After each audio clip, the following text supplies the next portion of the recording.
ఇగోండి గరుగ్గాయలు అంటే మా రైతు తీసుకొచ్చి ఇచ్చారనమాట.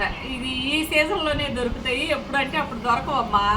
ఇవి ఏంటి, చిన్నప్పుడు మా స్కూల్ ముందు లేదు, బండి మీద అమ్మేవాళ్ళు. ఆ కొనుక్కొని ఉప్పు కారం నంచుకొని తినేవాళ్ళము. అయితే పెరుగన్నంలో కూడా మనం నిమ్మకాయ పచ్చడి, దెబ్బకాయ పచ్చడి ఎలా నంచుకుంటామో అట్లా నంచుకొని తింటాం. చూడటానికి చిన్న ఉసిరికాయలాగా ఉంటాయమ్మా. ఆరోగ్యానికి చాలా మంచిది అనేవాళ్ళు. రుచి కూడా ఉసిరికాయ ఉన్నట్టే ఉంటుంది. మీరు ఈ గరుగ్గాయల్ని ఏమి విధంగా ఉపయోగించుకుంటారో నాకు కామెంట్స్లో తెలియజేయండి. అంటే పచ్చడి నూరుకుంటారు, ఇవన్నీ చాలా ఐటమ్స్ తెలుసు నాకు. మాకు వచ్చేసరికి రైతు 10 కేజీలు తీసుకొచ్చి ఇచ్చారు.